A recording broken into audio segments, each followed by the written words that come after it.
Got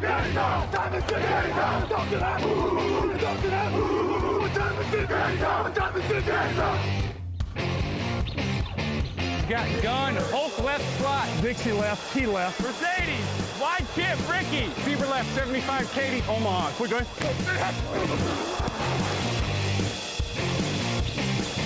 The last play of the game. Who's going to win it?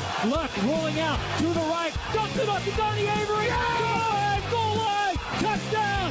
Touchdown. Touchdown. Touchdown. Hello, bonjour et bienvenue à tous dans l'épisode numéro 445 du podcast Jean Actu en Mattei. Très heureux de vous retrouver pour un nouveau débrief de la semaine NFL. À mes côtés, pour en parler de cette semaine 8, Raphaël Masmejean est là. Bonjour Raphaël. Salut à tous. Lucas Vola est également avec nous. Bonjour Lucas. Salut messieurs, salut tout le monde. Petit podcast matinal, je suis ravi. Exactement, tu le dis. De toute façon, c'est pas un secret parce que je vais le mettre en ligne dans la foulée. Comme ça, les gens auront leur débrief plus tôt que jamais. Et puis, ça nous évite de nous faire avoir s'il y a un échange vers 17h ou un truc comme ça et que je le mets à 18. Donc, on va mettre tout. En effet, petit podcast matinal, les rayons du soleil percent à travers les rideaux derrière toi, Lucas. C'est assez magnifique. Ouais, je me sens bridé. Par contre, je vais essayer de. Je me sens un peu bridé par. Faut pas que je m'approche trop. Apparemment, Oui, on a dit à Lucas. On a dit à Lucas que s'il parle un peu trop fort dans son micro et un peu trop près, il sonne un peu comme Joey Star. Donc. Je m'en excuse d'avance. Donc voilà, non pas que ce soit pas bien dans les bonnes circonstances, mais là, pour un podcast, en effet, il ne faut pas que ça tape trop dans le micro. Cette émission vous est proposée par notre partenaire JD Sport pour tout ce qui est sportswear, c'est-à-dire vêtements, sneakers, accessoires des plus grandes marques, mais aussi des maillots de la NFL. C'est chez JD Sport que ça se passe. Il y a aussi d'ailleurs des casquettes NFL chez JD Sport. Une semaine assez folle en NFL, des victoires surprises, anomalies ou vrais problèmes pour certaines équipes, on va en parler. Mais avant tout ça, encore plus de surprises puisqu'il y a des news. Live from Studio 3C in Rockefeller Center, this is Today in New York. Nous enregistrons, messieurs, quelques heures avant la date limite des transferts. Nous sommes le 2 novembre, l'heure limite est à 21h, du coup, nous on enregistre dans la matinée. Et il y a déjà eu un énorme échange qui a eu lieu lundi soir. On ne l'a franchement pas vu venir. Alors, on va y revenir, il y avait peut-être des signes avant-coureurs. Mais l'énorme nouvelle de lundi, c'est le transfert de Von Miller aux Rams. On ne l'avait pas du tout venir. Il rejoint Aaron Donald et Jalen Ramsey pour former quand même un trio qui fait très, très peur. Et en échange, Denver reçoit 2 choix du deuxième jour de la draft, donc ce serait des deuxième et ou troisième tours, en 2022, donc dès la prochaine draft. Petit arrangement entre amis dans cet échange, Denver paye le salaire de Von Miller, donc en gros, ils ont filé Von Miller pour acheter 2 choix de draft. On peut dire ça comme ça. Von Miller aux Rams, c'est quand même une énorme surprise. Raphaël, on est team GM de l'immédiat, donc là, je pense que ça ne pouvait pas nous faire plus plaisir que ça. Oui, effectivement, c'est vrai qu'on aime bien ce genre de mouvement un peu spectaculaire. Donc oui, c'est plaisant à voir, surtout que ça vient quand même apporter à cette défense un joueur de qualité qui n'est peut-être plus qu'il a été un pass rusher élite numéro 1, mais qui dans un système de rotation qui va pouvoir trouver sa place. Et en plus, enfin, on dit que c'est plus un joueur élite, oui, mais Von Miller gardait un bon niveau à Denver, donc il n'y a pas de raison qu'il perde ce niveau. Et puis, ça apporte mine de rien quand même un joueur qui a gagné un Super Bowl, qui a joué 2 Super Bowls, donc qui connaît le gros match pour une équipe qui finalement, dont une partie manque peut-être aussi un peu de connaissance de ce moment-là, même si une partie des Rams en a déjà joué un. Écoute, ça apporte du leadership, ça apporte de l'expérience, ça apporte de la qualité. Les Rams, j'ai envie de dire, les Rams perdent deux choix de draft, mais en même temps, vu qu'ils ont l'air de s'en foutre, je ne sais pas à quel point ça les traumatise. C'est plus gênant peut-être pour les mecs qui sont scouts chez les Rams. Ils n'ont plus grand-chose à faire, les pauvres. Mais bon, non, c'est spectaculaire. Et merci au GM des Rams parce que lui, il envoie du plaisir, quoi. Il vit sa meilleure vie. Le mec, il joue à Madden. Le gars, il est là. Bon, j'ai besoin d'un quarterback. Matt Stafford, ça va le faire. 2 choix de draft. Bon, OK. Là, il me faudra un pass rusher de plus. Allez, Von Miller, 2 choix de draft, ça le fait aussi. Lucas, est-ce que tu apprécies cette approche complètement, je ne veux pas dire inédite, mais c'est rare en NFL quand même. Hein.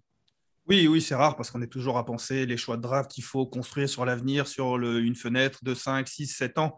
C'est sûr que voilà, eux, ils estiment leur fenêtre cette année, voire l'année prochaine. Et puis après, on verra bien. Donc, forcément, nous, en tant que spectateurs, je ne suis pas particulièrement fan ni des Rams ni des Broncos. Enfin, je veux dire, je ne suis pas un supporter. Donc, moi, quand je regarde de l'extérieur, bien sûr que j'apprécie. Von Miller, on l'a dit, c'est encore un très bon joueur. Il fait un très bon début de saison quand même, malgré son âge, même si forcément, c'est plus le candidat au joueur défensif de l'année qu'il a été. Mais voilà, il va s'intégrer dans une ligne où il va être à minima le deuxième meilleur joueur, voire le troisième, avec Leonard Floyd qui fait un super début de saison aussi. Donc il va apporter de l'expérience, comme l'a dit Raph. Je vois un petit peu ça comme un J.J. Watt au début de l'année, où voilà, il était encore... Il en a encore sous le capot et il peut faire du bien à l'opposé d'un Chandler Jones, comme malheureusement il s'est blessé. Voilà, après, c'est le problème aussi de ces joueurs un peu âgés. Von Miller, on sait qu'il est un petit peu fragile, donc voilà, on va espérer que ça ne se retourne pas contre eux, mais sur l'instant T, à l'immédiat, comme tu me le demandes, je suis ravi de ce trade et je suis ravi de le voir sous ces couleurs, même si ça va nous faire un peu bizarre. Ouais, ça va faire un peu bizarre. Après, pour rejoindre, mais je pense qu'on est un peu tous d'accord, il faut rappeler, Matt Stafford, il a 33 ans. Donc il n'est pas tout jeune. C'est pour revenir sur ce que tu disais, Lucas. Leur fenêtre, c'est maintenant. Et une défense, demandée aux Jaguars, une défense de haut niveau, elle ne reste pas de haut niveau 5 ans en NFL maintenant. Donc là, tu as Aaron Donald, tu as Jalen Ramsey, tu ne sais pas quand ils vont être rattrapés éventuellement par une blessure ou par quelque chose. Donc il faut y aller maintenant, quoi. Puis au final, quand on regarde en dehors du travail incroyable qu'ont fait les Patriots à réussir à créer une dynastie, une franchise qui gagne sur un cycle long, si tu regardes ces dernières années, les équipes, elles arrivent à gagner un Super Bowl et derrière, elles en jouent peut-être un autre, mais elles sont tout de suite en difficulté pour se maintenir sur le long terme. Donc après tout, peut-être que le GM des Rams, il se dit, mais de toute façon, ça ne sert à rien de s'imaginer qu'on va créer une dynastie sur 5 ans. Si j'arrive à choper 2 ou 1 Super Bowl sur les 3 prochaines années et qu'après, on ne gagne rien pendant 5 ans, en fait, j'aurais fait la norme et j'aurais réussi mon pari. Donc, le long terme, il faut aussi regarder les Chiefs qui n'arrivent pas à installer de dynastie. Les Eagles qui avaient gagné un Super Bowl derrière ont disparu. Au final, les Patriots sont presque l'exception qui confirme la règle qu'il faut essayer de tout miser sur une saison, quoi. Donc, bon.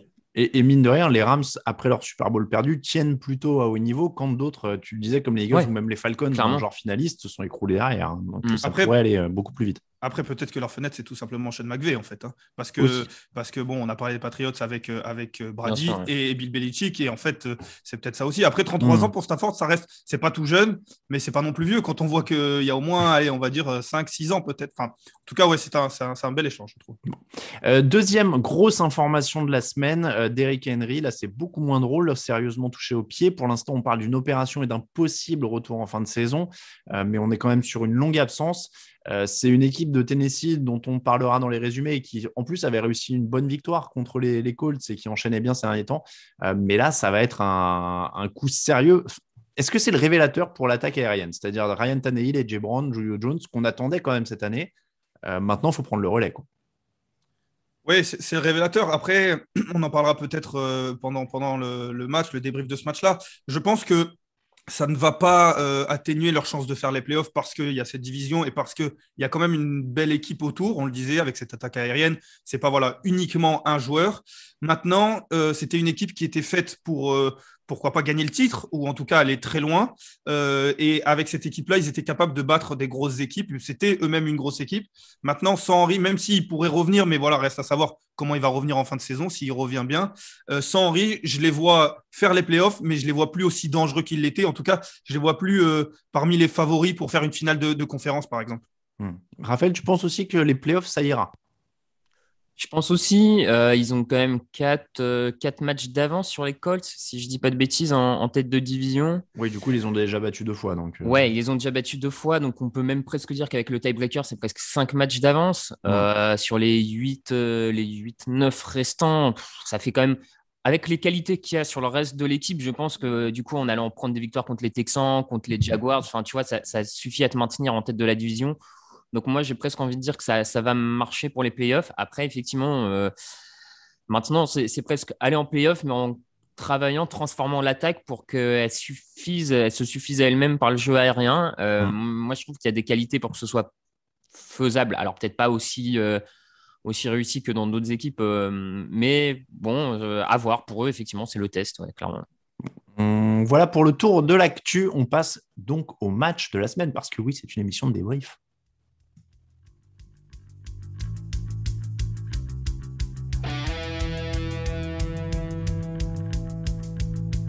Actu, analyse, résultats, toute l'actu de la NFL, c'est sur touchdownactu.com.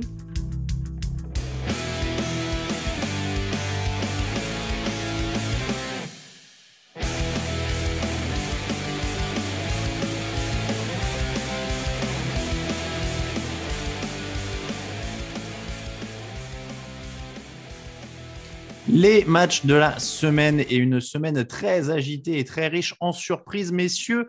On va commencer, je suis désolé, je fausse un peu le programme que je vous avais donné. On va commencer avec le Saints Buccaneers. Allez, Saints 36, Buccaneers 27. Tom Brady intercepté à moins de 2 minutes de la fin alors que son équipe n'était menée que de 2 points. Interception retournée pour un touchdown, victoire des Saints. Tom Brady qui souffre contre New Orleans. Ça fait 4 défaites sur les 6 derniers matchs pour lui depuis 2006 quand il joue New Orleans, donc que ce soit avec les Patriots ou les Buccaneers. Est-ce que c'est une anomalie pour Tampa, du coup? On dit qu'ils ont un mauvais match-up contre les Saints et puis on s'en fait pas plus que ça, Lucas? Je suis pas bien déjà parce que là, on a changé le programme. J'étais parti sur les Bengals Jets. Non, mais oui, alors oui, il a perdu les derniers matchs contre les Saints. Maintenant, le match qui a été gagné, tu le disais, c'est celui en playoff l'année dernière. Donc, c'est à pondérer un petit peu.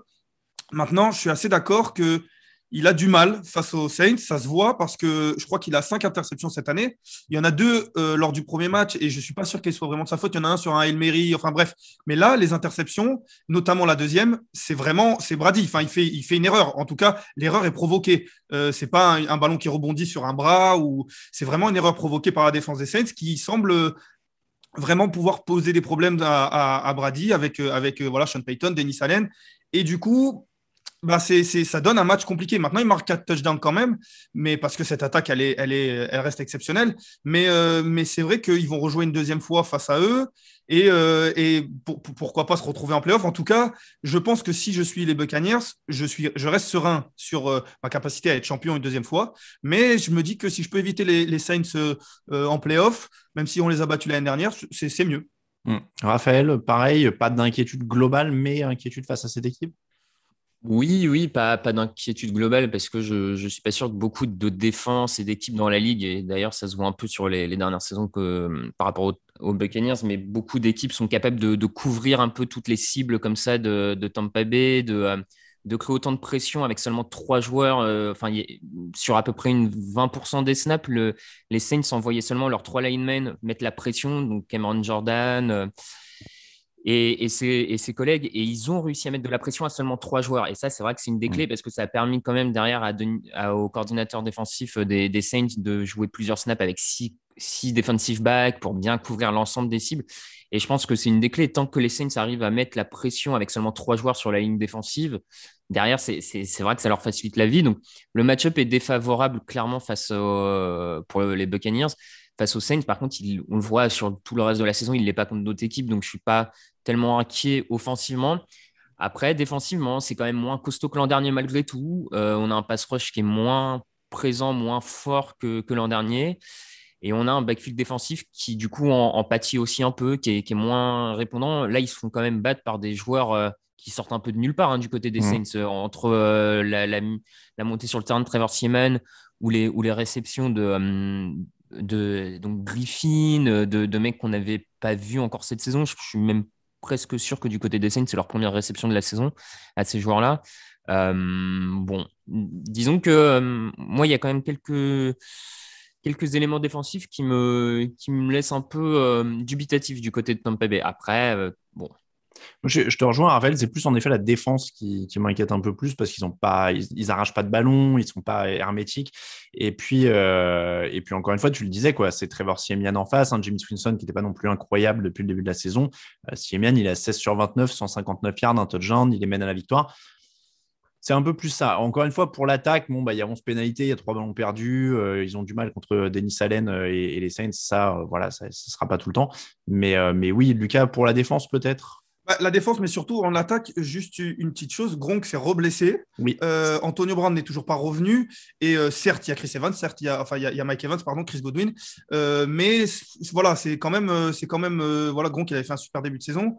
On n'est pas inquiet, pas du tout, parce qu'il peut créer des cibles. Mais si Gronk revient et Antonio Brown revient, c'est mieux quand même. Oui. Après, pour la défense, c'est vrai que ça reste une défense qui prend des yards, qui prend des points face à une attaque de New Orleans qui n'était pas une des meilleures attaques. On a parlé de tous ces joueurs qui étaient un peu, pas inconnus, mais en tout cas qui sortaient un peu de nulle part. C'est pas inquiétant, encore une fois, parce que l'attaque est capable de surmonter beaucoup. 9 fois sur 10, ils vont surmonter. Maintenant, c'est vrai que c'est mieux si ils resserrent un peu les rangs comme ils l'ont fait l'année dernière, parce que c'est comme ça qu'ils gagnent aussi l'année dernière. Et alors, cette défense des Saints, parce qu'on dit oui, là, ils ont eu Brady, etc. Est-ce que c'est quand même une bonne défense en général? Ils sont deuxième contre la course, ils font des très bonnes choses quand même, Raphaël. Oui, c'est une excellente. Pour moi, ça fait vraiment partie des meilleures défenses. Il y avait eu, quand Denis Allen est arrivé en coordinateur défensif, ils avaient eu une première saison un peu compliquée. Et derrière, il a réussi vraiment à installer ce qu'il voulait. Et oui, pour moi, c'est une excellente défense parce que tu as des top players sur chacune des lignes, on va dire, entre Cameron Jordan, Demario Davis, Latimore, enfin, Williams en safety. Enfin, tu as quand même des bons joueurs partout. Et ils arrivent, par leur schéma, à vraiment créer de la difficulté. Ils défendent très bien la course. Enfin, ouais, pour moi, c'est top 5 défense de la ligue. Et vu comment la NFC, c'est le bordel. D'ailleurs, la FC aussi, hein, on peut dire, vu comment la NFL à l'heure actuelle, c'est un peu le très bordel. flou partout. Bah, tu te dis qu'avec une grosse défense, si Peyton arrive à trouver un peu la clé en attaque, ils peuvent aller en playoff et ils seront chiants à jouer en playoff parce qu'une défense pareille peut embêter pas mal de quarterbacks. Alors, c'est dur avec la NFC quand même. Ouais, alors j'allais dire, ils sont 6e de la NFC actuellement avec 5 victoires et 2 défaites. Jameis Winston est donc forfait pour la saison, ligament croisé déchiré. Donc Trevor Siemian est derrière, puisque Taysom Hill n'est toujours pas remis d'une commotion cérébrale. Ça fait un petit moment qu'il La semaine prochaine, normalement, il devrait revenir. Voilà. Donc est-ce que ce sera lui d'ailleurs ou Trevor Siemian Les deux, je pense. Voilà, qui va jouer.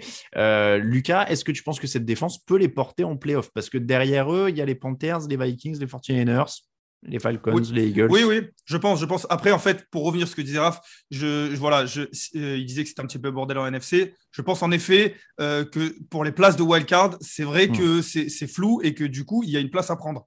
Les top équipes sont, je pense, assez connues. Oui. Et reconnu déjà, mais maintenant c'est vrai qu'il y a une place à prendre, et avec cette défense, et de toute façon la blessure de Jameis Winston elle fait beaucoup de mal, mais en même temps elle change pas foncièrement cette saison pour les Saints, parce que on l'a vu, Jameis Winston c'était pas le joueur de cette équipe en attaque. Le meilleur joueur c'est Alvin Kamara, il était là uniquement je caricature un petit peu, mais il fallait pas qu'il fasse d'erreur, il fallait qu'il soit propre. Derrière il y avait cette grosse défense, ce jeu au sol, ils l'auront toujours, et la défense ils l'auront toujours, on l'a dit. Le Alvin Kamara, pour l'instant, est toujours là. Maintenant, Trevor Siemian, c'est un petit step back par rapport à Jameis Winston.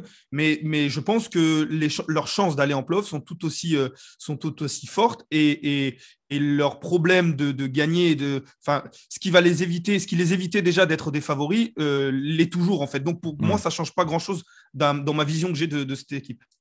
Raphaël, pareil, ça change rien pour toi, Trevor Siemian ou Jameis Winston? Si, je pense que ça change un peu quand même parce que Lucas disait Winston avait peu à passer, mais jusque-là, quand il avait peu à passer, il le faisait globalement bien du côté de New Orleans. Enfin, il n'y avait pas d'erreur. Est-ce que Trevor Siemian va être capable de faire bien dans ce rôle-là? Je suis quand même pas certain. On parle d'un mec qui n'a pas réussi à être titulaire à Denver dans une situation, dans une quarterback room qui était quand même globalement catastrophique. Il n'était pas avec Sean Payton. Il n'était pas avec Sean Payton, je te l'accorde. Maintenant, est-ce que ça peut suffire? Est-ce qu'il a cette capacité à être un game manager? J'en suis pas sûr. Winston, il peut l'être parce que Winston, à mon sens, n'était pas loin de pouvoir être plus qu'un game manager. Des petits soucis font qu'il ne pouvait pas être plus, mais en tout cas, je pense que Winston, on peut s'attendre à ce qu'il soit un game manager. Siemens, pour moi, c'est un peu son plafond, quoi, game manager, et je ne suis pas sûr qu'il puisse l'atteindre. Donc, la bonne nouvelle, c'est le retour.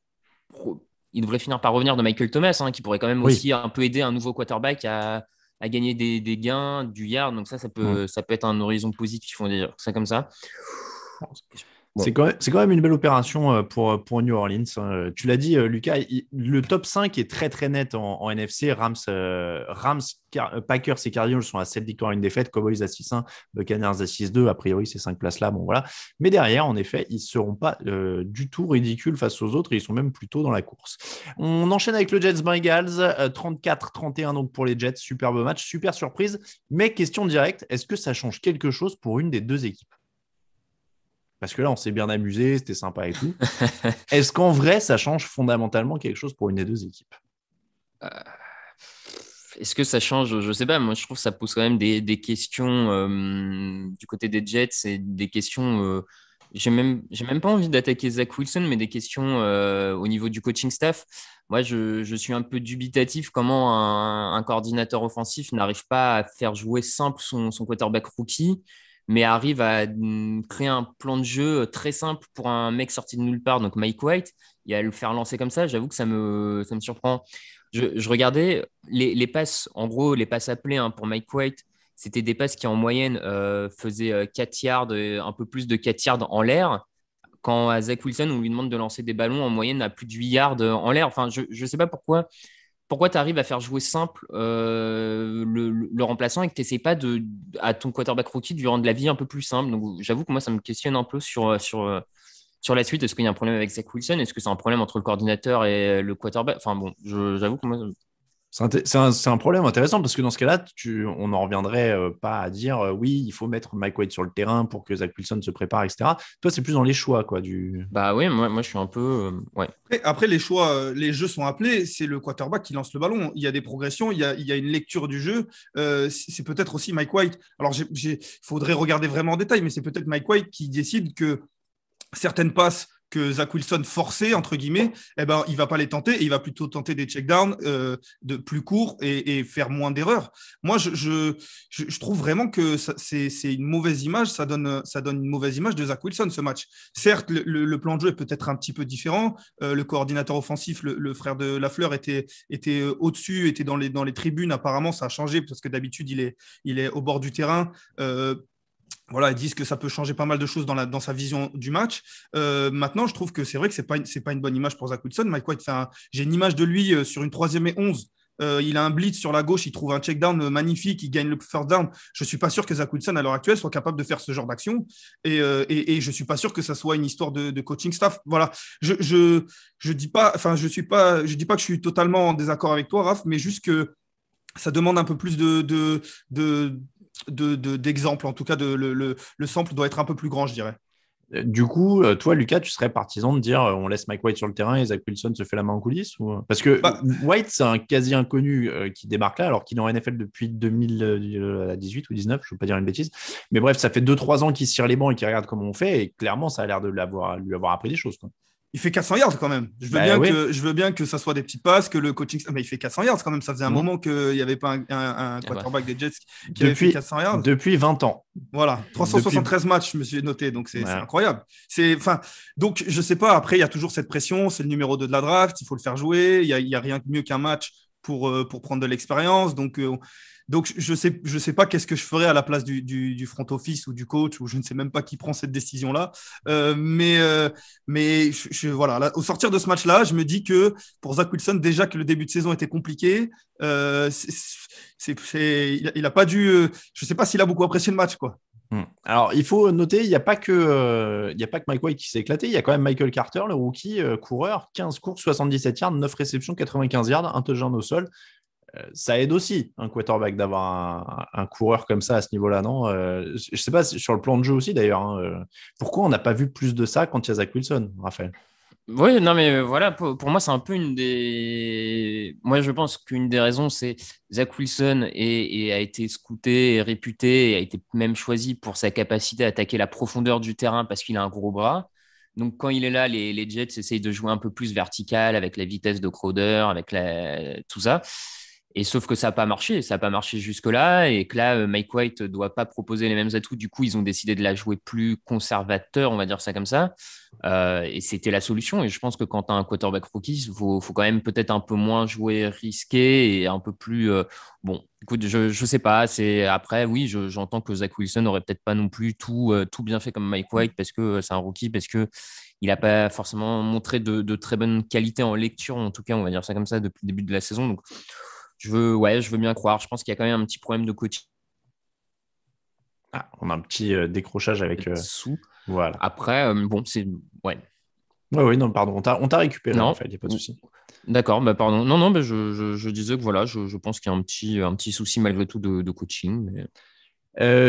un petit mot sur la défense quand même, il y a 3 sacs, est-ce qu'ils sont rassurants ou alors est-ce qu'ils sont justement dans ces performances un peu qu'on a vu parfois avec les Jets, on n'apprend pas grand-chose sur la défense au final?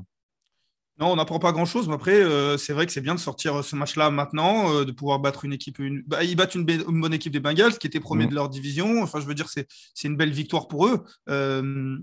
Donc ouais, cette défense, elle fait des stops décisifs, notamment dans le premier quart-temps, sur une quatrième, je crois. Il y a une interception à la fin, il y a un stop. Non, c'est franchement, c'est un bon match pour eux. C'est une des premières fois, ils avaient battu les Titans, mais c'est une des premières fois où vraiment les supporters des Jets peuvent sortir et se dire, elle a fait un bon match, on a vécu un bon dimanche. Voilà, après, on a vu Joe Flacco, je pense qu'il ne va pas jouer beaucoup, par contre, Joe Flacco. Non, c'est vrai. Raphaël. Et puis le scénario même du match, parce que ils commencent très fort, leur match, ils embêtent les Bengals, et après, enfin, un premier quart-temps très bon, et puis finalement, à la mi-temps, Cincinnati repasse devant, on recommence à voir le bon Cincinnati des dernières semaines, et tu te dis, bon, bah, ok, ça va finir par dérouler. De mémoire, même Cincinnati a 10 points d'avance au début du dernier quart-temps. Et finalement, ils arrivent à remonter derrière, que ce soit en attaque ou en défense. Donc, ouais, je trouve que c'est même là-dessus, sur cette capacité de scénario de match, parce que c'est pas un match gagné où tu pourrais te dire que Cincinnati est passé complètement à côté de A à Z. Cincinnati a dominé par moment et les Jets ont réussi à leur répondre. Donc, Saleh doit construire là-dessus, clairement. Non, mais clairement, oui, le fait qu'ils remontent en plus, alors qu'à un moment, on se disait Cincinnati a remis la main sur le match. C'est quand même une super soirée pour les Jets. Du côté des Bengals, tu l'as dit, ils ont eu des occasions de gagner, pas mal. L'attaque et la défense ne font pas le boulot en fin de match. Est-ce qu'il y a une leçon sur le long terme, une inquiétude sur le long terme, ou alors c'est de dire, bon, bah voilà, ça les réveille un peu, parce que ça faisait quand même quelques semaines que, notamment Joe Burrow, nos ambitions vont au-delà du bilan de 5 victoires de défaites, etc., etc. Ça reste une jeune équipe, ça les ramène sur terre. Oui, c'est bien, ça ramène un peu sur terre, même si des fois tu peux être ramené sur terre sans forcément perdre le match, juste en ayant un peu chaud, et ça peut ça peut suffire. Je pense qu'ils auraient préféré cette solution-là.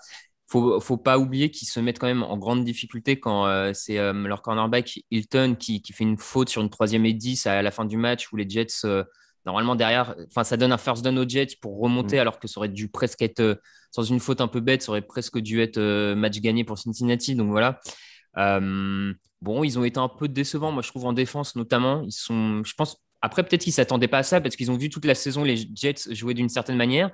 Ils se retrouvent avec une équipe des Jets qui du coup balance des check-downs, balance des trucs, et ils n'étaient peut-être pas tout à fait prêts à ça. Donc bon, je ne sais pas. Ils ont été un peu décevants, je trouve, défensivement. Plus qu'offensivement, offensivement, il y a eu... Globalement, j'ai trouvé on était sur les mêmes standards que ces dernières semaines. Donc, Lucas, un peu moins convaincu par Cincinnati.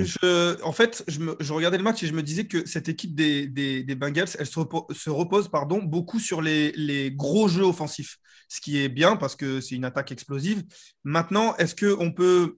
Je ne dis pas que c'est uniquement ça, mais on remarque que quand ces gros jeux offensifs, et notamment Ja'Marr Chase, sont un peu moins là, il ne fait pas un super match, ça peut arriver, hein, c'est un rookie, et c'est un petit peu plus compliqué. Et d'ailleurs, il marque 2 touchdowns, je crois, juste après 2 grosses actions comme celle-ci. Maintenant, quand on les enlève, quand on réduit un petit peu ça, c'est un petit peu plus compliqué. Joe Burrow envoie une nouvelle interception dans le 4e quart-temps. Ça aussi, il faut faire gaffe. Alors, c'est un jeune quarterback.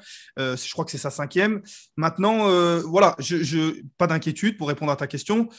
Juste prendre de l'expérience. Une équipe qui a des grosses ambitions, peu importe, elle ne doit pas perdre contre les Jets. Je pense. Donc, ça les ramène un petit peu au fait que, voilà, on n'y est pas encore, on n'est pas encore là où on aimerait. Il y a un petit peu de travail encore. Maintenant, ça devrait aller quand même, il n'y a pas de souci. Les Chargers 24, Patriots 27. Est-ce que Bill Belichick a trouvé comment ralentir Justin Herbert, ou est-ce que, d'ailleurs, plus de gens ont trouvé comment ralentir Justin Herbert parce qu'il ne fait pas un bon match contre les Ravens non plus il y a 2 semaines? Est-ce qu'il se passe quelque chose avec cette attaque des Chargers? Il a intercepté 2 fois, là, cette fois, Herbert. Je ne sais pas s'il se passe quelque chose, mais en tout cas, c'est vrai qu'il se montre un peu plus en difficulté quand l'adversaire cache bien ce qu'il fait ou que l'adversaire ne fait pas ce à quoi il s'attend. Herbert en a parlé en déclaration d'avant-match, mais par exemple, les Patriots, jusqu'à ce match, étaient la 3e équipe qui jouait le plus de cover 1 et de défense homme à homme. Et sur ce match, ils ont quasiment exclusivement joué de la défense de zone et du cover 2.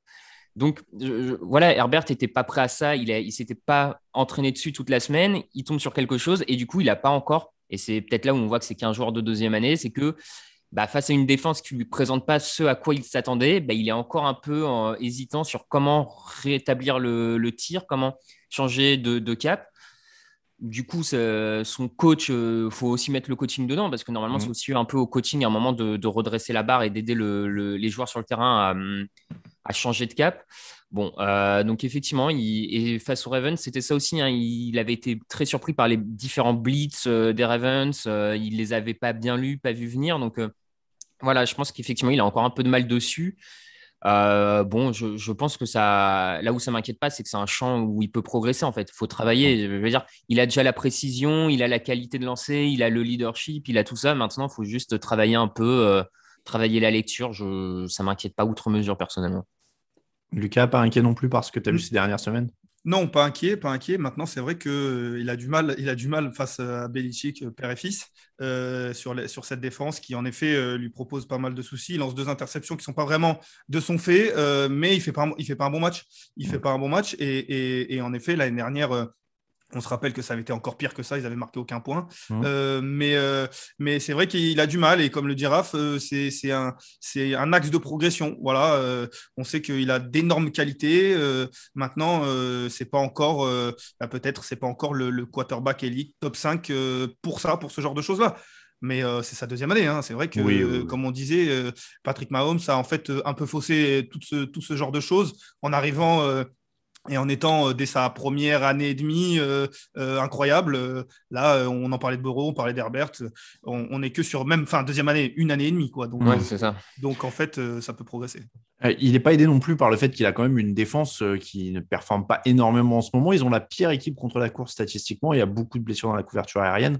Donc, il y a quand même des choses aussi à corriger. Et cette équipe des Chargers, qui est finalement pas si impériale que ça dans la course aux playoffs, on les reverra évidemment dans les semaines à venir. Hein, mais actuellement, ils sont 7e et ils sont talonnés par les Patriots, qui sont désormais à 4 victoires, 4 défaites.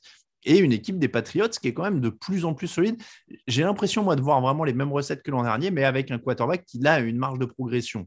Est-ce que je me trompe, Lucas? Ouais, c'est ça. En plus, ils battent les Chargers, qui est une belle équipe. Jusqu'à présent, je crois qu'ils avaient 3 victoires. C'était 2 contre les Jets, 1 contre Houston. Ce qui ne fait pas un bilan incroyable. Maintenant, ils battent les Chargers, qui certes ne font pas un grand match, mais qui restent les Chargers. C'est peut-être leur première belle victoire. Et en plus, Mac Jones ne fait pas un super match. C'est peut-être un de ses plus mauvais matchs. Il est un petit peu imprécis. Donc, c'est très bon signe. La défense est de mieux en mieux. Matt Judon, c'est vraiment une des meilleures recrues.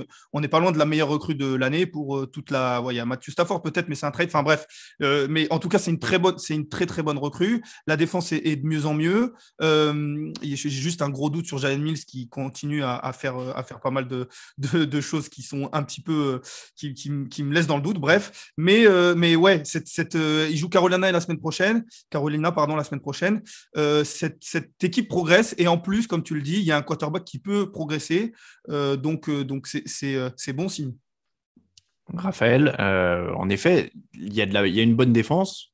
On va commencer par la défense. Le jeu au sol, on est un peu habitué, il y a 141 yards dans ce match, ils jouent au sol, mais la défense des Patriots est aussi une défense très solide maintenant. Ouais, c'est une défense très solide. Alors, l'an dernier, ils avaient eu une baisse de régime en fin de saison de mémoire, mais on reste quand même sur une défense des Patriots qui, depuis plusieurs années, malgré tout, est dans un top 10, top 15 pour la pire saison, mais il y a une certaine stabilité défensive à New England qu'ils avaient maintenue, et qui, là, pour moi, est renforcée, en fait, parce qu'ils ont apporté, et Lucas l'a dit, avec Judon, un top player, et ça fait aussi un peu la différence, et c'est ce qui permet à mon sens à un groupe moyen de devenir bon, parce que tu as ce genre de joueurs qui viennent amplifier, améliorer le travail de tout le monde. Et effectivement, Judon, il a mis la misère au côté droit de la ligne offensive des Chargers, et ça a beaucoup, on l'a vu, hein, ça a complètement embêté Herbert sur l'ensemble du match. Donc je pense que ça aide aussi d'avoir ce genre de joueurs, ce genre de gros calibre, on va dire, en défense, qui viennent je pense que qui viennent améliorer l'ensemble de l'effectif. Donc oui, la défense est très bonne, mais moi je suis en vrai, je suis pas tellement surpris que ce soit solide du côté défensif de New England. Ça, j'en tombe pas des nues, quoi. Et donc Mac Jones est à 18 sur 35, 218 yards. En effet, c'est pas un match fou, mais il est je veux dire, sa progression conditionne tout le reste, quoi. Ils peuvent monter au fur et à mesure qu'il va monter. Oui, bah, il est le plafond de cette équipe, en gros. Sa progression va être le plafond de cette équipe. Ce que je trouve encourageant, c'est que, à mon sens, de semaine en semaine, on lui demande de faire un peu plus, et notamment là, il y a eu un peu plus de passes en profondeur, un peu plus de jeux à option.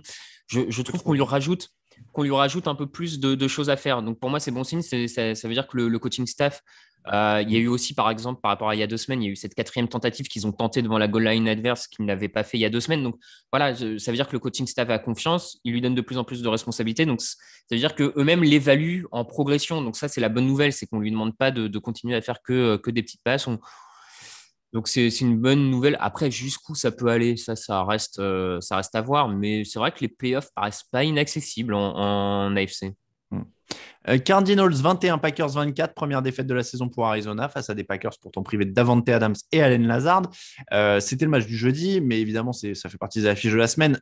C'est qu'une défaite pour les Cardinals, c'est la première.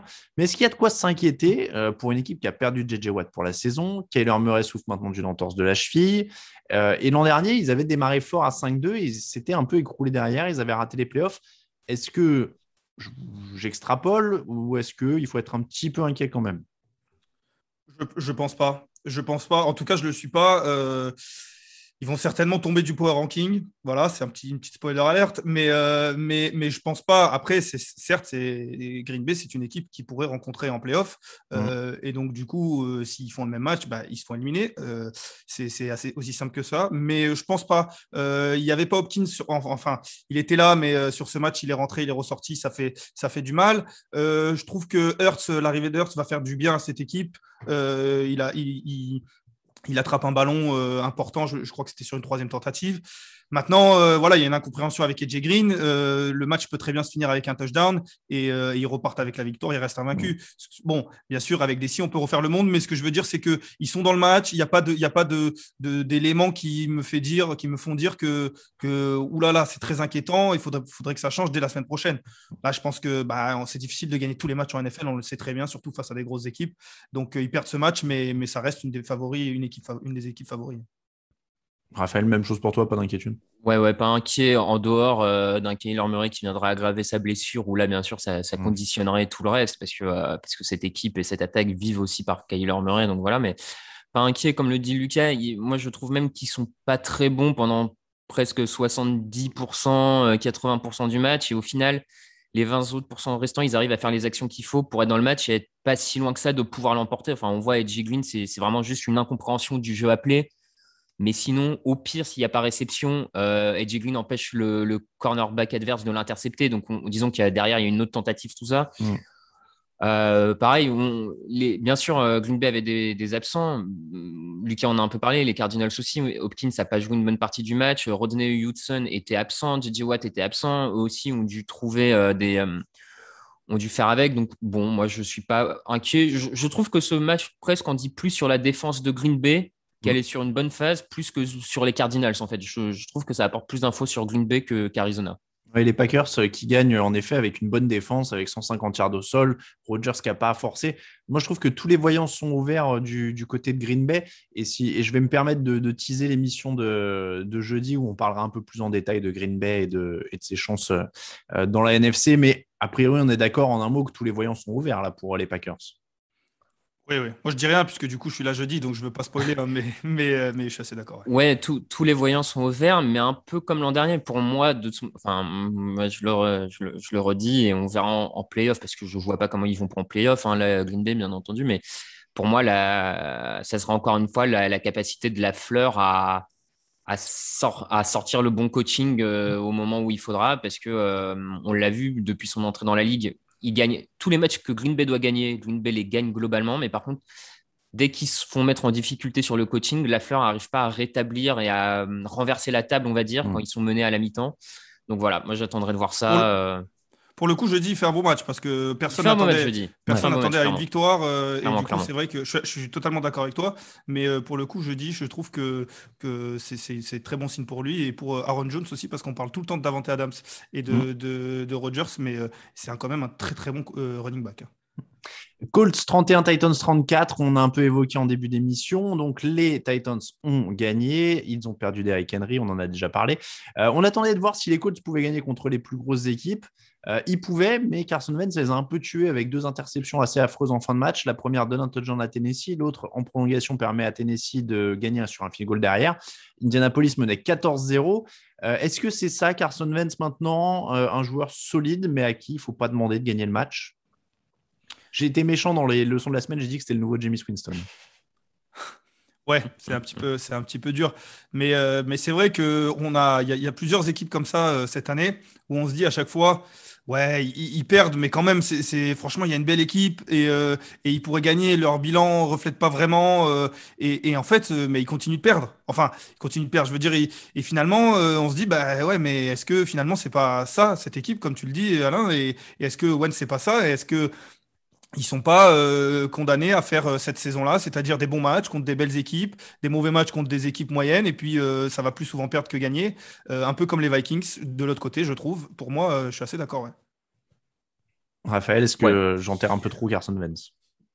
Non, je crois pas que tu l'enterres en disant que voilà, c'est un quarterback quand tout va bien, il est capable de conduire son équipe, mais dès qu'il est sous pression, que la ligne offensive craque un peu, que son jeu au sol est un peu plus en difficulté, on lui en demande plus et il est peut-être pas ou plus capable, je sais pas, chacun aura un avis là-dessus, sur le pas ou plus, mais il n'arrive pas à porter cette équipe tout seul et clairement, son interception où il lance la balle plutôt que de prendre un safety, enfin, super, sauf qu'au final, c'est 7 points pris au lieu de 2. Il y a un moment, il faut savoir que lancer la balle comme ça en plein milieu de là où sont tous les autres joueurs, c'est quand même une chance sur je sais pas combien d'être intercepté. Donc, ouais, moi, je dirais pas qu'il faut l'enterrer, mais voilà, je pense que ça sera ça, Carson Wentz.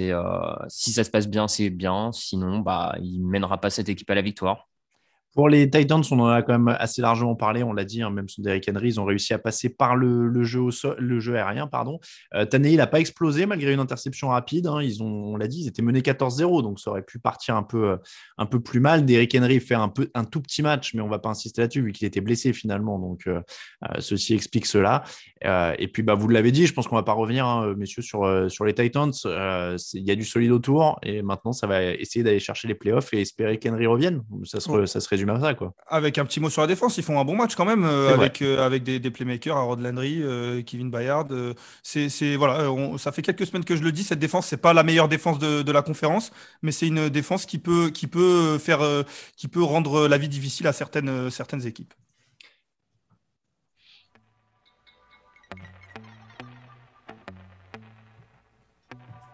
What's going on? It's Keenan Allen with the LA Chargers. You are listening to Touchdown Podcast.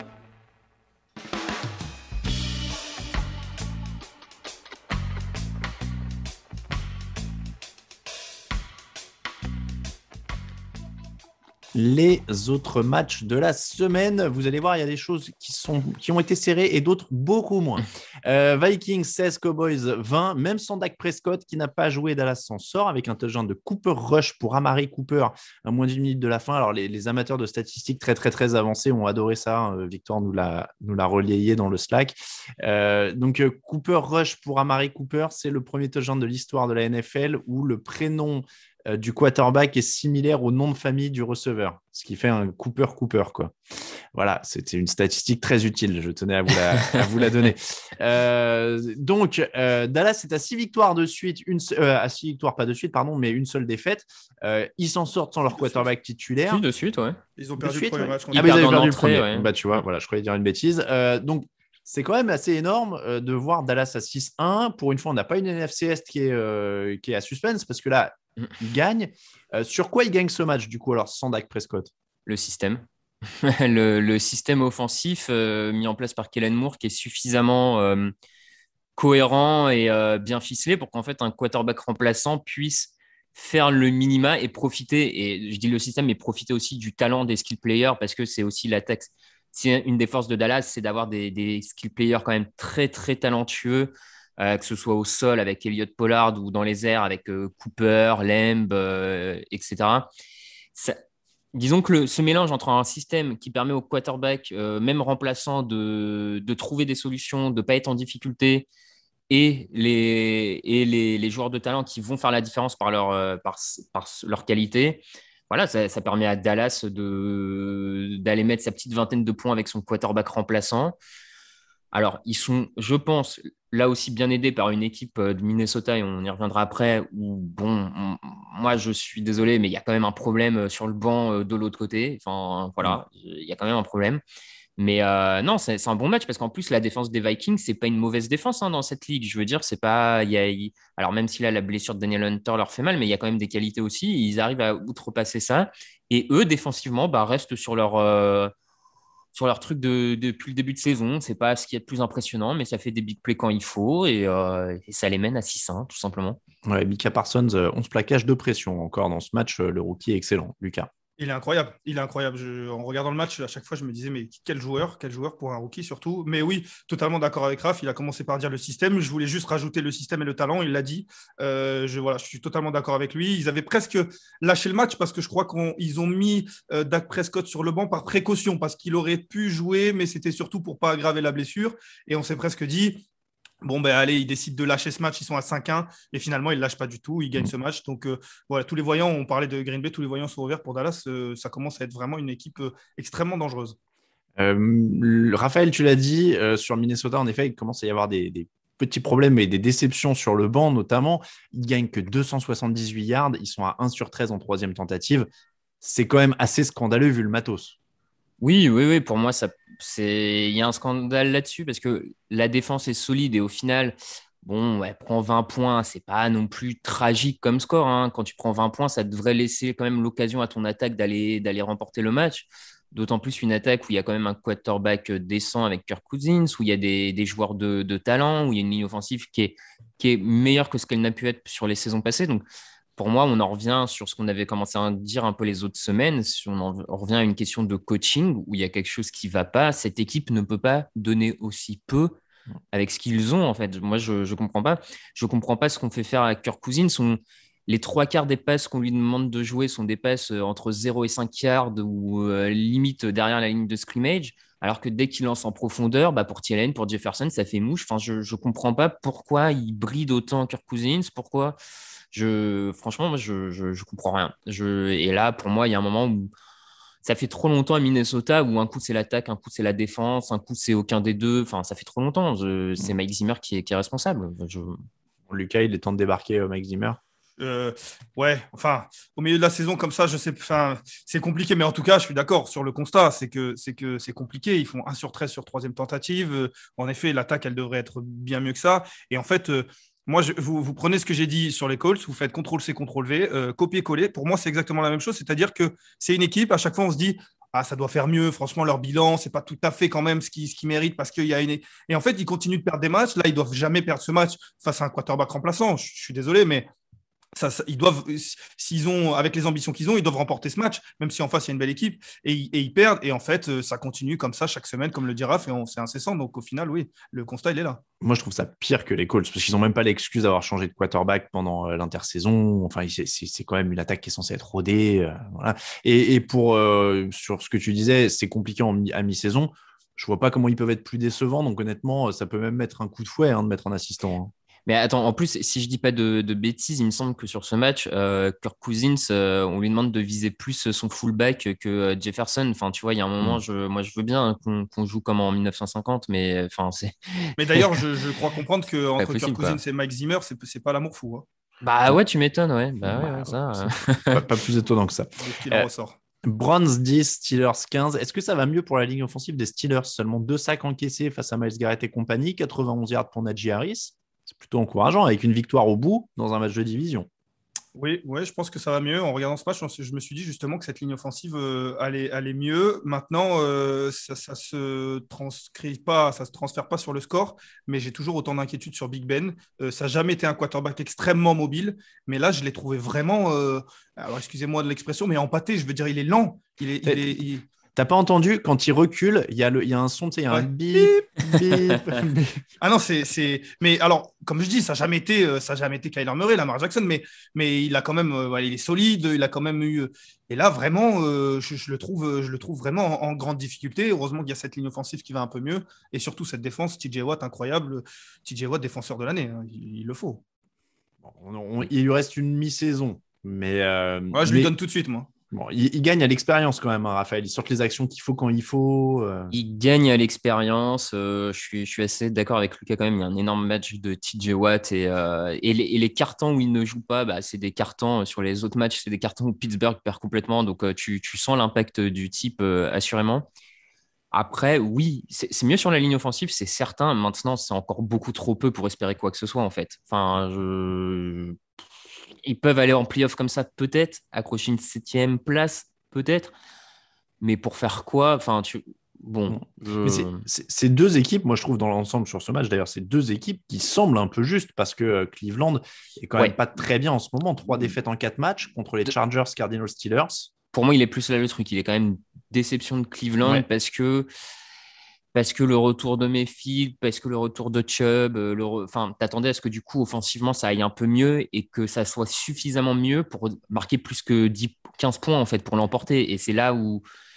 Parce que globalement, la défense de Cleveland, en fait, elle fait son match. Enfin, je veux dire, il y a un moment, quand tu prends que 15 points, tu es censé conclure le match derrière. Mais moi, ce que j'allais te dire, c'est que leur victoire, c'est Texans, Bears, Vikings, Broncos. Au final, on les a quand même vus un peu trop beaux, j'ai l'impression, parce que là, Jarvis Landry est maladroit, même si c'est rarement le principal fautif. Odell Beckham n'apporte toujours pas. Baker Mayfield ne peut pas porter l'attaque. Et j'ai l'impression qu'au final, quand leur coureur écrase pas tout le monde, c'est pas une attaque qui tourne et qui fait si peur que ça, quoi. Et puis, ils n'arrivent pas à faire un match complet contre une grosse équipe des deux côtés du terrain. Des fois, c'est la défense, comme la Giraffe. Et puis, des fois, c'est l'attaque, comme contre les Chargers, où ils mettent 45 points, mais qu'ils en prennent 47.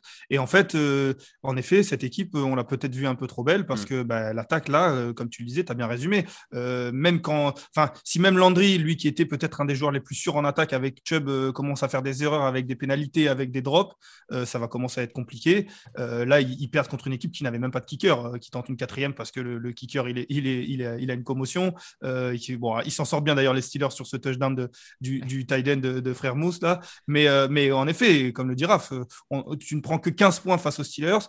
Tu estimes que la défense a fait son travail, mais maintenant tu en mets que 10, c'est plus compliqué. Un mot à rajouter, Raphaël? Oui, non, j'ai pas vraiment en lien avec Pittsburgh ou Cleveland, mais j'allais dire que Baltimore a passé une belle soirée du coup, parce que voir les Bengals perdre contre les Jets et Cleveland, Pittsburgh faire un match aussi mauvais, je pense qu'à Baltimore, on a dû se dire, bon, la division, il y a quelque chose, quoi. C'est vrai que ça rassure. Et puis pour les Bengals, les prochains matchs, je me suis noté, c'est pour les Browns, c'est face aux Bengals et face aux Patriots. Donc on va vite voir de quoi ils sont faits. C'est vrai. Bills 26, Dolphins 11. Voyons le positif. Est-ce que la défense des Dolphins va mieux? Parce qu'ils ont bien contenu Josh Allen et Stephon Diggs pendant un bon moment, mais l'attaque de Miami a calé. Bon, ça c'est autre chose. Mais il y a eu un petit sursaut défensif de Miami. On peut voir ça comme ça? Moi, je vois peut-être uniquement le signe que l'équipe n'a pas encore abandonné Brian Flores. On a critiqué beaucoup ses défenses, lui qui était un coach défensif, et on a beaucoup critiqué ses défenses. Là, elle revient en faisant une très belle première mi-temps, une bonne première mi-temps. La deuxième mi-temps un peu plus compliquée parce qu'elle craque face au talent des Bills. Mais voilà, le signe, il est là pour moi. Maintenant, après, Miami, ça reste une équipe dans les bas-fonds. Raphaël, ça reste compliqué aussi pour Tua Tagovailoa dans ce genre de match face à une bonne défense des Bills quand même. Oui, ça a été compliqué pour lui, comme tu le dis, face à cette défense des Bills, qui est le point fort depuis le début de saison finalement de Buffalo, parce que Buffalo en est là plus par sa défense que son attaque depuis le début de saison, parce que je trouve que quand même l'attaque de Buffalo, c'est pas le niveau de l'an dernier, ça ronronne pour le moment, j'ai envie de dire, c'est pas inquiétant outre mesure, mais c'est quand même pas brillant. Donc voilà, forte défense de Buffalo, beaucoup de rotation, beaucoup de joueurs qui peuvent apporter quelque chose et trop pour l'attaque de Miami qui est en difficulté à tous les niveaux. Après, comme tu dis, ça allait un peu mieux en défense pour eux, mais bon, le chemin est encore long. Chiefs 20, Giants 17, c'était le match dans la nuit de lundi à mardi. Encore des ballons perdus, encore de la maladresse, mais une victoire cette fois pour les Chiefs qui sont un peu sauvés par leur défense en fin de match. Ça continue de patiner et c'est surtout qu'ils ont l'air quand même de trouver aucune alternative. C'est-à-dire qu'ils jouent comme ils ont toujours joué ces 2 dernières années. On tente des gros trucs, etc. Sauf que quand ça passe pas, ils n'ont rien d'autre, quoi.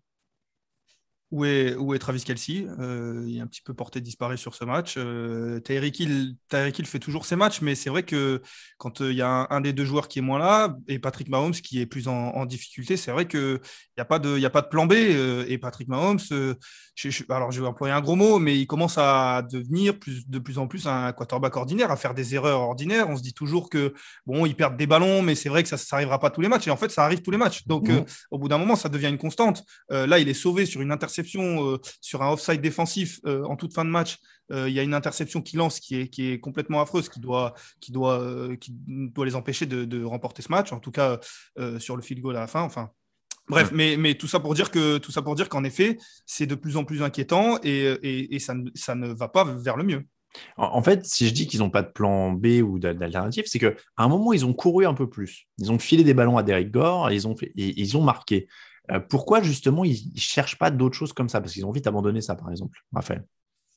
Ouais, je sais pas pourquoi ils cherchent pas d'autres choses, mais effectivement, ce plan B, mais on en avait parlé aussi un peu en intersaison, que un des défauts de cette attaque, c'était quand, en dehors des big plays de Tyreek Hill et Kelce, finalement, il n'y avait pas vraiment de vrai receveur numéro 2, comme tu peux avoir dans pas mal d'équipes, des duos, des trios.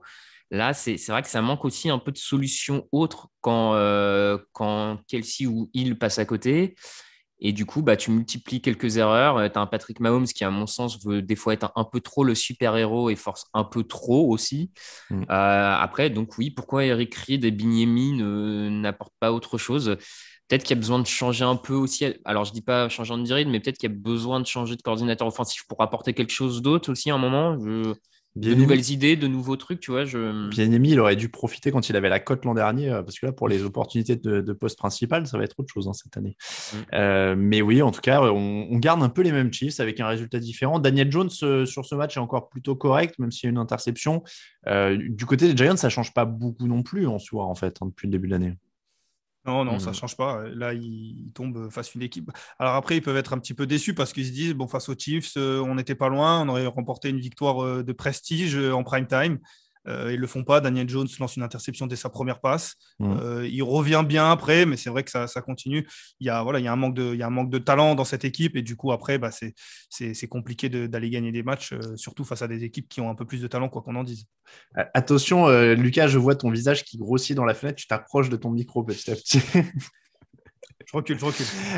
Texans 22, Rams 38. Ne vous laissez pas berner par le score, il y avait 38-0. Les Texans ont marqué dans le garbage time, c'était un massacre. L'attaque et la défense des Rams ont déroulé, ils ont fait rentrer les remplaçants à la fin.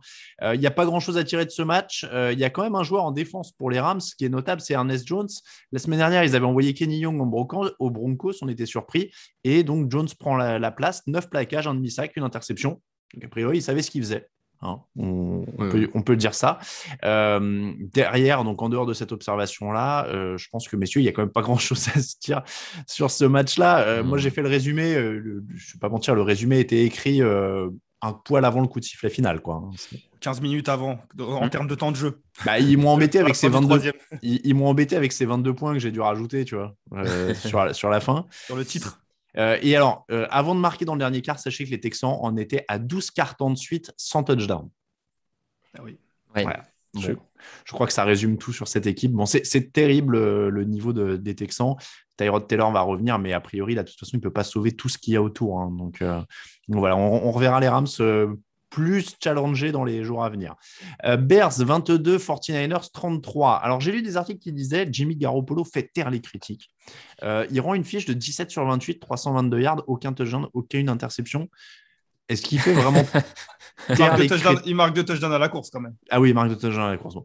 Est-ce qu'il fait vraiment taire les critiques? Alors, je sais que sur ce point-là, on est un petit peu en désaccord, Raph et moi. Mais je ne sais pas s'il fait taire les critiques. En tout cas, il a la pression. Parce qu'à mon avis, au premier faux pas, il est sur le banc. Donc, il arrive avec de la pression. Et il fait un bon match quand même. Il fait un bon match. Alors, il fait peut-être pas terrible critique, il fait pas un match incroyable. On va pas, c'est sûr qu'on regarde pas la ligne de stats en se disant waouh, quel match. Maintenant, il fait un bon match. Il marque 2 touchdowns dans la course, il est propre, il profite de playmaker. C'est sûr qu'il profite de Deebo Samuel, mais en même temps, il serait bête de pas en profiter. Il profite de son jeu de course qui fait avec son rookie qui fait plus de 100 yards. Donc, et il gagne ce match. Donc, taire les critiques, je sais pas. Raph va nous le dire, lui qui est critique envers Jimmy G, mais il fait un bon match. En gros, il a fait un bon match avec une attaque qui a bien fonctionné autour de lui, notamment au sol. Donc, il a fait du Jimmy Garoppolo, quoi. Oui, non, mais effectivement, il fait un bon match. Je suis d'accord là-dessus. Sur ce match-là, je vois pas très bien ce qu'il y a à lui reprocher. Il est précis, il fait pas d'erreur, il va chercher des passes même un peu compliquées, notamment sur troisième tentative où il en a quelques-unes bien senties. Donc, il est bon sur ce match. Il n'y a pas de problème. Après, est-ce que ça change vraiment la donne sur le fait que Jimmy Garoppolo ou pas soit capable de porter une attaque, porter cette équipe? J'en suis pas certain. Je ne pense pas que ça change grand-chose là-dessus. Maintenant, si tu me demandes, est-ce que San Francisco a plus de chances de gagner des matchs avec Jimmy Garoppolo qu'avec Trey Lance à l'heure actuelle? Oui. Je pense qu'effectivement, Garoppolo donne plus de garanties. Même. Mais, bien sûr. Mais bon. En parlant de rookie, faut-il libérer Justin Fields du coup? Parce que Matt Nagy n'était pas là, il fait 175 yards à la passe, 103 au sol. Le mec avait l'air libre. Mais c'est ça. Clairement. Donc, et en plus, il met un super touchdown quand même sur cette 4e et 1 à la course. Il y avait du Lamar Jackson, il y avait du Kyler Murray. Il fait peut-être son meilleur match de la saison sans Matt Nagy. Je ne sais pas s'il faut voir une coïncidence, mais en tout cas, les faits sont là. Par contre, ce qui moi continue à m'embêter, c'est que même en étant plus libre et sans pression de Matt Nagy, il arrive toujours pas à se trouver avec Allen Robinson. Et ça, c'est quand même dommage parce qu'il a un vrai receveur numéro 1 qu'il n'arrive pas à exploiter. Donc ça, j'avoue que je suis un peu dubitatif sur pourquoi ça ne matche pas entre les deux. Mais bon. On passe aux Falcons-Panthers, 13 pour les Falcons, 19 pour les Panthers. Pas un très joli match non plus. Commotion cérébrale pour Sam Darnold, mais victoire quand même à la fin. C'est surtout grâce à la défense. Stephen Gilmore, premier match, première interception, 3 sacs pour le pass rush. Comme en début de saison, j'ai envie de dire, la défense les porte contre les faibles. Oui. Bah voilà. Lucas. J'attendais un petit peu plus d'enthousiasme. J'aurais bien aimé qu'il y en ait un qui dise oui et l'autre non, et puis tu fais qu'on passe à la suite. Ouais. Mais, non, c'est sûr qu'ils reviennent. J'ai pas encore abandonné les Panthers pour ma part. J'ai fait ce match pour le site dimanche. Je me suis régalé. Je les ai pas encore abandonnés. Ils font la défense revient. Shaq Thompson revient. Quel joueur. Stephen Gilmore fait son premier match. Il maintient bien Kyle Pitts même s'il était souvent pris à 2. Il y a la défense va porter et puis même si Sam Darnold McCaffrey pourrait revenir la semaine prochaine peut-être. Je crois qu'il joue les Patriots. J'ai pas encore abandonné Panthers messieurs. T'as dû te régaler avec le pass rush des Falcons en tout cas. Aucun sac, 3 pressions au total. Et la défense au sol, ils prennent plus de 200 yards au sol face aux rookies. Les Falcons en général, je me suis régalé avec les Falcons en général. Ouais, et puis quand leur attaque est bloquée, c'est fini, quoi. Là, disons que le problème, c'est que là, comme on le rappelle, Calvin Ridley était absent il a décidé de mettre entre parenthèses sa carrière pour le moment pour des petits problèmes. Psychologique, on va dire ça comme ça. Désolé, il a expliqué qu'il veut donner la priorité à sa santé mentale, donc je ne sais pas de quoi il souffre exactement, il ne l'a pas précisé. Mais en tout cas, c'est vrai que du coup, Kyle Pitts, le rookie, se retrouve être la seule vraie menace aérienne. Ça fait un peu léger du coup, face à une secondary des Panthers qui, pour le coup, tu l'as dit, avec en plus le renfort de Gilmore, s'il y a bien une partie de l'effectif de Carolina sur lequel tu n'as pas trop de doute, c'est le backfield défensif, donc trop peu quoi. Autre match somptueux, Seahawks 31, Jaguars 7. Alors, 2 membres des Jaguars, de la rédaction avaient parié sur les Jaguars. Trevor Lawrence a été harcelé par une défense de Seattle qui s'est retrouvée au moins le temps d'une soirée. Un seul sac, mais 22 pressions sur Trevor Lawrence. Seulement 3 passes de plus de 10 yards complétées, donc plus de 10 yards dans les airs complétées par Trevor Lawrence. Qui est fort et qui est faible là-dedans? La défense de Seattle est devenue exceptionnelle ou les Jaguars sont vraiment absolument nazes en attaque? Ça respectait pas beaucoup Seattle quand même chez nos collègues parce que j'avais un peu de mal avec ce prono aussi. Non, mais écoute, je pense que c'est la différence aussi entre une équipe bien coachée et une équipe pas bien coachée. Enfin, sincèrement, depuis 2 semaines, la défense de Seattle a le mérite d'élever son niveau de jeu parce que Russell Wilson est absent. Alors, ça passe face à des attaques faibles, hein. Clairement, l'attaque de Jaguars, on pourra développer, mais en plus, avec la blessure de James Robinson, ça devenait très, très compliqué. Bon, si Seattle fait le taf parce qu'ils sont bien coachés, ils sont sérieux. Tyler Lockett a été bien utilisé en attaque, il a été absolument monstrueux, il a fait ce qu'il voulait sur le terrain. Ouais, victoire facile, mais vraiment pas de surprise pour moi. Enfin, pour le coup. Après, je suis pas convaincu par Urban Meyer, mais c'est vrai qu'il n'y a rien sur la ligne, il n'y a pas de receveur. James Robinson est blessé. Enfin, c'est la tristesse absolue, cet effectif offensif autour de Trevor Lawrence. Messieurs, je suis désolé, j'ai pris quelques temps, j'étais un petit peu absent parce que je suis allé vérifier qui étaient ces deux personnes qui avaient voté pour les Jaguars et j'en fais partie, voilà les collègues. Bah ouais, voilà, je me disais bien, oui, t'étais dedans. Voilà, ouais. je suis un des deux et je vais jeter sous le bus Victor avec moi, on y va ensemble, il était avec moi. Voilà messieurs, donc pour ça étant dit, oui j'y croyais, en fait les Jaguars sortaient d'une semaine de repos, je me suis dit pourquoi pas et en fait c'est scandaleux de sortir d'une semaine de repos et de livrer une performance comme ça. Ils sont à 24-0 quasiment dans le quatrième quart, enfin, à l'approche du quatrième quart-temps. Donc, je n'ai pas grand-chose de plus à dire. Les Seahawks s'en sortent pas trop mal avec 2 défaites, une victoire sans Russell Wilson qui pourrait revenir après leur semaine de repos qui arrive la semaine prochaine. Donc ouais, après, en dehors de ça, Trevor Lawrence toujours pas forcément très convaincu. Donc, je vais me cacher avec Victor. Bon, et après, on l'a dit, bonne prestation défensive des Seahawks, mais il ne faut pas non plus s'enflammer. C'est-à-dire qu'ils gagnent 229 yards en attaque pour gagner ce match. Donc, l'attaque est quand même toujours aux fraises. Et tu le disais, Raphaël, ça passe contre des Jaguars, mais ils vont quand même galérer dès que la pente va augmenter. Voilà, je cherchais un peu ça, mais voilà, c'est pas hyper rassurant non plus totalement pour Seattle. Non. Enfin, je sais. Bref, pour être franc, désolé, j'en perds un peu mon latin, mais je suis pas trop d'accord.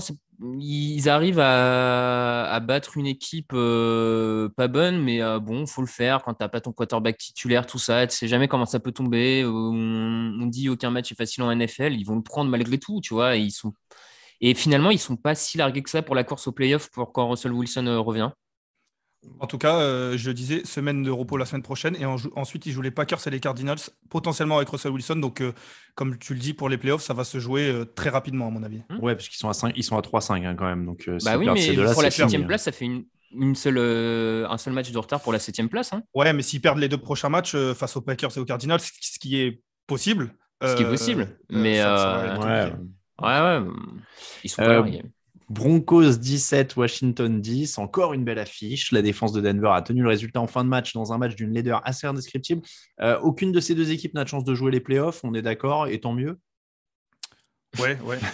Du coup, je me permets, puisque je suis devant le tableau des pronostics, on n'était que 2 à pronostiquer les Broncos. Voilà, je me rattrape quand même, parce que bon, il va tous nous les faire maintenant. Non, mais voilà, c'était pour me rattraper un petit peu. Mais en tout cas, les Broncos reviennent aux fondamentaux avec de la défense, une grosse défense, face à une équipe de Washington qui est en galère cette année, clairement. Même quand l'attaque, des fois, va un peu mieux, c'est plus compliqué. Là, l'attaque n'y allait pas. Je sais pas quoi dire de plus, mais les Broncos, ils gagnent, ils battent les équipes qui doivent battre, ils perdent contre ceux contre qui ils doivent perdre, en fait. Donc, c'est pas trop de surprise. C'est les deux mêmes équipes pour moi. Tu leur mets un quarterback et ils jouent la course au playoff. Mais la défense de Washington n'est pas rassurante cette année, même si là, ils ne prennent que 17 points, mais jusqu'à présent, je crois que c'était une des pires défenses, si ce n'est la pire défense de la Ligue. Oui, c'est. Ouais. Raphaël, est-ce que tu as quelque chose à ajouter sur ce petit bijou de match? Non, mais c'était à peu près le match auquel je m'attendais. Je t'avoue que Washington-Denver, je voyais le truc arriver. Après, effectivement, des fois, j'ai pu être dur avec Denver, mais comme Lucas l'a dit, il faut au moins leur reconnaître que les équipes plus faibles qu'eux, ils les battent. Et ils galèrent à passer ce palier, mais c'est pas non plus honteux. Bon. Ils ont tellement confiance sur cette saison, en tout cas, qu'ils viennent de bazarder leur leader défensif. Donc, c'est que même ce match-là les a pas plus rassurés que nous. Et on termine avec, on parlait de magnifiques matchs, Lions-Eagles, 6 pour les Lions, 44 pour Philadelphie. Alors là, on parlait de pronos que je ne m'explique pas. Il y en a quand même 1, 2, 3, 4 sur 6 qui avaient pronostiqué les Lions. Donc, qui se sont quand même fait absolument massacrer. Domination complète sur les lignes, Jared Goff n'était pas protégé, et puis surtout Philadelphie qui leur passe 236 yards au sol. Je sais que Philadelphie sortait d'un match dur, mais moi je vous avoue que vous pouvez réécouter l'émission de jeudi quand Victor les pronostics. Je comprends pas votre prono parce que oui, alors ils sortent d'un match mauvais les Eagles, mais ils avaient montré des trucs, ils avaient un peu des lignes, ils avaient des choses comme ça. Bon, je pensais pas non plus qu'ils pulvériseraient les Lions. Ouais, voilà, tu vois, c'est ça, c'est pour défendre un peu les Lions. Les Lions sortaient de matchs où ils n'étaient pas si loin que ça. Enfin, il y avait eu quand même quelques matchs avant où ils passaient pas très très loin de la victoire. Bon, ils affrontaient une équipe des Eagles où il semblait y avoir quelques problèmes en interne, quelques doutes. Bon, sur un field goal, tu vois, ça pouvait passer. Après, je pense qu'aucun d'entre nous n'avait joué les Lions en pensant qu'ils allaient exploser Philadelphie. En fait, je pense que voilà. Ils étaient pas si loin de ça, tu sais, c'était dans le col, dans la montée. Mais en fait, ils étaient très loin. Quoi. En fait, ils étaient très loin. Donc, en fait, il y a eu fringale, ils ont perdu 15 minutes d'un coup. Et alors, en plus, pour être transparent, c'est que les saisons à 0 victoire sont tellement rares que je me disais bien que les Lions allaient finir par en prendre une. Et les Eagles me semblaient être le moment où ça pouvait passer, quoi. Ouais, et finalement, d'ailleurs, cette saison à 0-17, tu leur donnes un défi, tu vois, tu dis première année à 17 matchs, ça va être long avant qu'une équipe fasse un 0-17. Les mecs se mettent au boulot tout de suite. Il faut leur reconnaître ça. C'était la première équipe avec un 0-16. Ça sera peut-être la 0-17. C'est vrai qu'on s'était dit, s'il y en a bien un, ça pourrait être celui-là. Maintenant, quand on regarde le calendrier, ça va être compliqué. Je me suis noté les Bears, peut-être les Vikings s'ils lâchent, les Broncos ou les Falcons. Mais après ça sent pas bon pour les Lions. Ça. Non, hein, mais tu sens vraiment tout de suite la vexation d'avoir été dépossédé du record. Tu sais, genre, non, le 0-16, c'est à nous. Pourquoi vous en rajoutez un 17e ? Non, mais c'est vrai que là, ils ont lâché d'un coup. Et ça n'exclut pas qu'il y ait des matchs où ils reviennent plus proches. Hein, mais c'est là où tu sens tout de suite que l'effectif est juste. Lucas ? Un tout petit mot sur les Eagles. Ils font un bon match face aux Lions. Juste, je regardais, ils ont énormément couru, 46 courses. Le match où il n'y a pas Miles Sanders. Alors, je ne sais pas si c'est une coïncidence, mais je regardais, il y a 3 joueurs qui sont à 12 courses. Il y a Boston Scott, Jordan Howard et Gainwell. Là où Miles Sanders, le nombre de courses sur ses derniers matchs, c'est 15, 13, 2, 7, 11, 9 et 6. C'est un manque de respect ou un manque de chance, je ne sais pas, mais je ne comprends pas. Bon, voilà. D'ailleurs, Gainwell qui ne porte pas vraiment bien son nom puisqu'il est à 2,1 yards par course. Donc, et pourtant, il course 12 fois. Bah ouais. Donc, je suis d'accord. C'est pas mal Gainwell pour un coureur. C'est comme Chris Blewett pour le kicker de Washington. Là, c'est incroyable, qui s'est fait bloquer 2 fois. D'ailleurs, on n'en a pas parlé dans le match précédent, mais il y a eu 2 kicks bloqués pour Chris Blewett. Oui, non, mais Jalen Hurts fait son petit match. Hein, il a lancé que 14 passes, hein, donc ça a été quand même tranquille. C'est-à-dire qu'il a juste une passe de plus que Kenneth Gainwell n'a de course. Voilà. Ouais, parce qu'à Philadelphie, on s'est dit, il n'y a pas Miles Sanders, autant courir tant qu'on peut. Quand il va revenir, on ne fera que passer. De toute façon. Oui, là, on est sur de l'attaque équilibrée, 46 courses, 16 passes. Bon. Ça laisse quand même. On reste dans l'esprit qu'il y a peut-être un petit souci sur le banc, mais. Peut-être aussi. Après, lui, il vient à peine d'arriver, hein, Nick Sirianni. On termine avec les tops et les flops.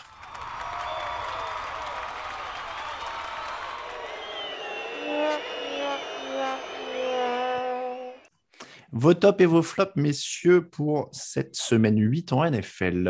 Raphaël, ton top. Bon, forcément, Mike White, le quarterback de New York, c'est vraiment un truc que j'aime beaucoup dans le foot américain quand ce qu'on appelle un journeyman, un mec qui sort de nulle part, tout d'un coup, monte sur le terrain, on lui demande de monter sur le terrain, fait le taf et fait gagner son équipe.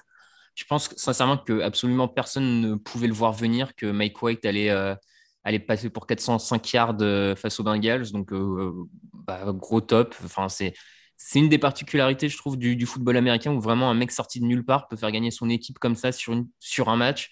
Il n'y a pas beaucoup d'autres sports comme ça, je trouve. Lucas. Moi, c'est l'heure de ma déclaration hebdomadaire à Cooper Kupp, qui fait encore un match incroyable en 3 quarts temps. Il fait 115 yards. Il est vraiment incroyable. On n'en parle pas assez. Moi, je suis le conducteur officiel du train des fans de Cooper Kupp. Donc, je n'ai pas eu l'occasion de le dire pendant le match, mais je me devais de le signaler cette semaine. Il pourrait aller chercher le joueur offensif de l'année. Hein. Ah, il est vraiment incroyable. C'est vrai. Il est à 924 yards. Il est à plus de 100 yards devant le deuxième au classement des yards actuellement en NFL. J'étais en train de regarder le nombre de réceptions. Non, il est deuxième au nombre de réceptions derrière Tyreek Hill. 64 pour Tyreek Hill, 63 pour Kupp. Et derrière, il y a Davante Adams à 52, mais avec un match de moins. Et Brandon Cooks, disons, qui se bat, qui est là à 51 réceptions. Oh, le pauvre. Mon top, ce sera Sean Payton, je trouve, qui se débrouille. On lui promettait quand même une saison plutôt difficile à Sean Payton avec le départ de Drew Brees.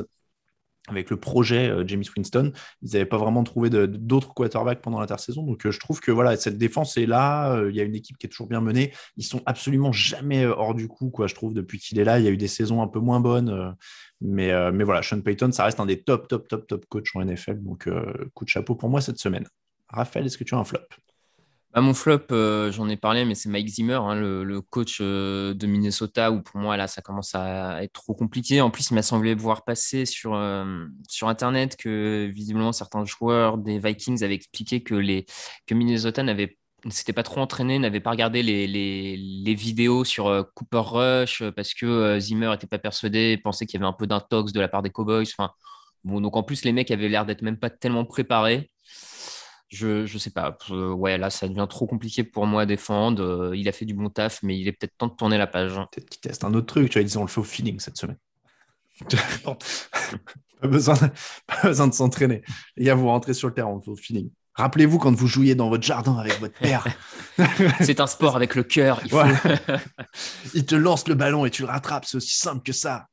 Lucas. Alors moi, mon flop, rapidement avant d'annoncer mon flop, je ne vais pas citer Raph comme flop qui m'a tout simplement dit que j'étais nul en pronostic. Je l'ai très mal pris. J'ai plus qu'un objectif, c'est de passer devant toi cette saison. Alors attention, tu n'y arriveras pas, mon gars. Je t'ai pris un point cette semaine, mais bon, bref, on verra ça sur la durée. Non, mon flop, c'est l'AFC qui l'année dernière était très très forte et qui cette année, je trouve, est beaucoup plus en difficulté. Les Chiefs sont en galère. Les Titans viennent de perdre Derrick Henry. Il n'y a que les Bills à peu près. L'AFC Nord, c'est un coup oui, un coup non. L'année dernière, c'était des grosses équipes, même si Tampa gagne le Super Bowl. Et en fait, j'ai l'impression que cette année, ça s'est un petit peu inversé. Et ben moi, écoute, je vais donner en flop. Alors, c'est pas la blessure en elle-même, mais donc c'est la fin de saison de Jameis Winston. Et mon flop, c'est la saison de la renaissance de Jameis Winston qui, du coup, n'aura pas eu lieu. C'était quand même un projet excitant, je trouve, en début d'année, tu vois. Et finalement, bah voilà, ça n'aura pas lieu. C'est mon petit flop. Je donne un mini flop. J'ai essayé de regarder le doc de Colin Kaepernick sur Netflix. Je vous le conseille pas des masses. J'ai regardé un épisode et demi et j'ai trouvé ça assez. Ça me laisse dubitatif pour l'instant. On va dire qu'il faudrait aller jusqu'au bout, mais je ne sais pas si j'ai le courage. Voilà, c'est vaguement lié au football américain. On ne va pas faire d'article dessus, mais je vous le dis dans le podcast, si jamais il y a des gens que ça intéressait, puisque c'est lié au football, à un quarterback. Voilà pour l'épisode 445 du podcast Touchdown Actu. Merci beaucoup, messieurs. À tes souhaits, Lucas. Il a mis le mute sur son micro. Qu'est-ce qu'il est poli. Cette émission vous était proposée par notre partenaire JD Sport pour tout ce qui est sportswear, c'est-à-dire vêtements, sneakers, accessoires des plus grandes marques, mais aussi des maillots NFL, des casquettes aussi NFL. C'est chez JD Sport que ça se passe. On a peut-être un près de chez vous et sinon vous avez le lien dans l'article du podcast. On remercie tous ceux qui nous écoutent. On remercie aussi tous ceux qui nous soutiennent sur Tipeee. Cette semaine, Arthur, France Max, Antoine, Aarf, il y a 3 A. Ferrure, Dr Fafou, Florian et Flo Raiders. Et je précise que les nouveaux sous-verts de Thanksgiving sont déjà arrivés sur le Tipeee. N'hésitez pas à aller y faire un tour. Pour nous suivre, Twitter, oh là là, j'ai déjà peur de le dire, Twitter, @TDActu, Facebook, @TDActu, Instagram, @TouchdownActu en entier, @Raphaël_TDA pour Raphaël. Et comme je suis quelqu'un de poli, je vais laisser Lucas dire lui-même son pseudo Twitter. C'est @Elvola. Voilà, et le voilà. Je retiendrai pour la prochaine fois. Atala Mattei pour moi-même. On vous rappelle que toute l'actu de la NFL, c'est sur tdactu.com. Merci beaucoup, messieurs. Merci. Et Raph, regarde derrière toi, j'arrive. Hein. Ouais. Ça marche, t'inquiète. On se retrouve jeudi, nous, Lucas, pour la preview de la semaine 9. À bientôt tout le monde. Ciao, ciao. Les meilleures analyses, fromage et jeux de mots, tout sur le foutu est en TDActu.